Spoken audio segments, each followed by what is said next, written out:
दोस्तों, क्या आप जानते हैं कि निफ्टी 50 में इन्वेस्ट करने के लिए मार्केट में कितने ETF ऑप्शंस अवेलेबल है? 20 से ज़्यादा। बट यहाँ ट्विस्ट ये है कि सबके परफॉर्मेंस, एक्सपेंस रेशो और AUM बिल्कुल अलग अलग है। इसका मतलब ये है कि सिर्फ निफ्टी 50 ट्रैकिंग करना काफ़ी नहीं है, सही ETF चूज़ करना भी उतना ही इम्पॉर्टेंट हो सकता है। दोस्तों, मैं हूँ वृशाली और आपका इन्वेस्टिंग विद धन के YouTube चैनल में बहुत बहुत स्वागत है। आज हम बात करेंगे 2 ETFs for investing in Nifty 50, मतलब कैसे आप बेस्ट निफ्टी 50 ETF सेलेक्ट कर सकते हैं अपने पोर्टफोलियो के लिए, इसके बारे में बात करेंगे। मगर वीडियो में आगे बढ़ने से पहले मैं आपको एक बहुत ही सिंपल सा सवाल पूछना चाहती हूँ कि क्या सभी निफ्टी 50 के ETFs का परफॉर्मेंस एग्जैक्टली सेम होता है? जल्दी से मुझे येस या नो कमेंट कीजिए। और हाँ, ध्यान रखना, इस वीडियो में बताई गई सारी एनालिसिस सिर्फ एजुकेशनल पर्पसेस के लिए है। ये किसी भी तरह का बाय या फिर सेल रिकमेंडेशन नहीं है। इन्वेस्ट करने से पहले अपने फाइनेंशियल एडवाइज़र को ज़रूर कंसल्ट कीजिए। चलिए अब देखते हैं कि जब भी निफ्टी 50 ETF की बात आती है दोस्तों, तो कॉमन बिलीफ ये होती है कि सबका जो परफॉर्मेंस है वो सेम ही होता है, क्योंकि सभी सेम इंडेक्स को ट्रैक करते हैं। लेकिन रियलिटी ये है कि नंबर्स कम्प्लीटली डिफरेंट स्टोरी बताते हैं।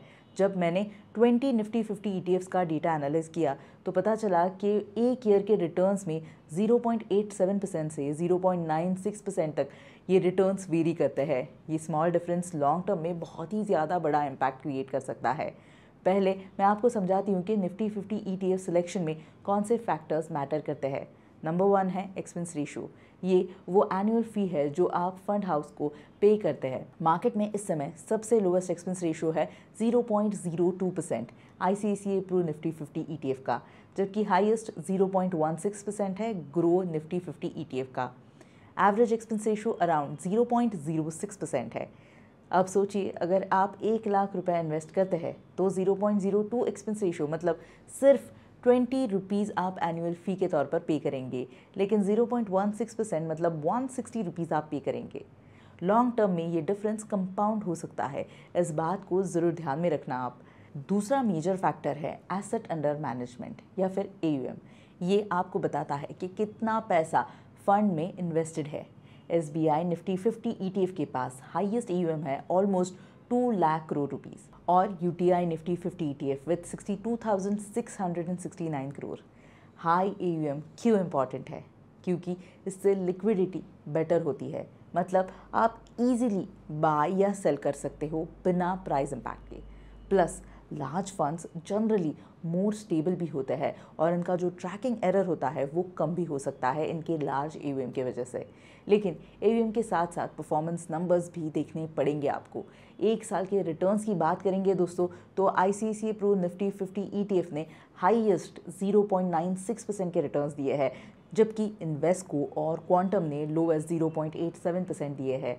एवरेज 0.92% है। 3 ईयर रिटर्न्स में ICICI प्रू फिर से टॉप पर है 13.11% के रिटर्न्स के साथ। मिनिमम इन्वेस्को का है 13.01% और एवरेज 13.07% है। 5 साल के रिटर्न्स में ICICI प्रू 18.24% के साथ लीडिंग पोजीशन में है, जबकि मिनिमम बंधन का है 18.02% और एवरेज 18.18% है। चलिए अब बात करते हैं ICICI प्रू निफ्टी 50 की ETF की। अगर आपकी प्रायोरिटी लोएस्ट कॉस्ट है और आप लॉन्ग टर्म इन्वेस्टर है तो ICICI Pru Nifty 50 ETF consider आप कर सकते हो। इसके पास मार्केट में लोएस्ट एक्सपेंस रेशो है 0.02% प्लस कंसिस्टेंटली बेस्ट रिटर्न्स ये दे रहा है across all time periods. AUM भी 31,381 करोड़ है, जो डिसेंट लिक्विडिटी प्रोवाइड करता है। अब बात करेंगे SBI निफ्टी 50 ETF की। अगर आपको हाईएस्ट लिक्विडिटी चाहिए और फंड साइज इंपॉर्टेंट है आपके लिए, तो SBI निफ्टी 50 ETF आपके लिए अच्छा चॉइस हो सकता है। इसके पास मार्केट में हाईएस्ट AUM है, एक्सपेंस रेशो भी रिजनेबल है 0.04% का और परफॉर्मेंस भी काफ़ी अच्छा है। प्लस SBI का ब्रांड ट्रस्ट भी एक फैक्टर हो सकता है। अल्टरनेटिव ऑप्शंस में UTI निफ्टी 50 ETF भी अच्छा है, good AUM, reasonable expense ratio और consistent performance, Nippon India ETF Nifty 50 बीस एक बहुत ही पॉपुलर चॉइस हो सकता है among the retail investors. But remember, ये सब फैक्टर्स इंडिविजुअल प्रायोरिटीज़ पर डिपेंड ज़रूर करते हैं। अगर आप फ्रीक्वेंट ट्रेडर है तो हाई AUM वाला ETF आपके लिए बेटर ऑप्शन हो सकता है लिक्विडिटी की वजह से। अगर आप लॉन्ग टर्म इन्वेस्टर है तो लो एक्सपेंस रेशियो आपके लिए ज़्यादा मैटर कर सकता है। वही ट्रैकिंग एरर भी एक बहुत ज़्यादा इंपॉर्टेंट फैक्टर है जो आपको ज़रूर चेक करना चाहिए बाय करते वक्त। जनरली दोस्तों large funds better tracking maintain करते हैं, मतलब वो इंडेक्स को बहुत ही क्लोजली फॉलो करते हैं। स्मॉल वेरिएशन रिटर्न्स में ऑफन ट्रैकिंग एरर की वजह से होता है। वही दोस्तों आपको निफ्टी 50 ETFs पर मार्जिन भी मिल सकता है, जिसके लिए आपको सिर्फ धन के ऐप पर जाना है। होम पेज पर आपको यहाँ पर ETFs यानी कि एक्सचेंज ट्रेडेड फंड्स का ऑप्शन मिलेगा, वहाँ पर क्लिक कीजिए। यहाँ पर पॉपुलर कैटेगरीज ऑफ ETFs लिखा है, इधर आप वहाँ पर क्लिक कर सकते हो या फिर डिस्कवर ETFs बाय इंडाइसेस पर जाकर निफ्टी 50 पर चूज़ कर सकते हो। यहाँ पर आपको सारे जो निफ्टी 50 की ETFs है उनका ऑप्शन मिल जाएगा। अब यहाँ पर अगर आप निपॉन निफ्टी 50 ETF ये चूज़ करते हो और यहाँ पर मार्जिन्स पर जाते हो और ऑन MTF पर क्लिक करते हो तो यहाँ पर आपको क्लियरली दिखाई देगा कि इस पर्टिकुलर ETF के लिए आपको 5 टाइम्स का मार्जिन मिल रहा है, यानी कि इसकी जो लेटेस्ट ट्रेडेड प्राइस है वो 282 रुपीज़ है और इस पर आपको 5 टाइम्स लेवरेज मिलेगा, यानी कि आपको सिर्फ 20% का मार्जिन पे करना है 56 रुपीज़। आपको यहाँ पर जो क्वांटिटीज़ है वो स्पेसिफाई करनी है। यहाँ पर आप ऐड कर सकते हो, सब्ट्रैक्ट कर सकते हो और जितनी क्वांटिटीज़ चाहिए उतना यहाँ पर क्लिक कर सकते हो और बाय करने के बाद आपका मार्जिन फंडिंग के साथ ये जो पर्टिकुलर ETF है वो बाय हो जाएगा। अब दोस्तों आते हैं उस क्वेश्चन के आंसर पर जो मैंने वीडियो के एकदम स्टार्ट में आपसे पूछा था कि क्या सभी जो निफ्टी 50 के ETFs है उनका परफॉर्मेंस एग्जैक्टली सेम होता है या नहीं। तो दोस्तों आंसर इज़ नो।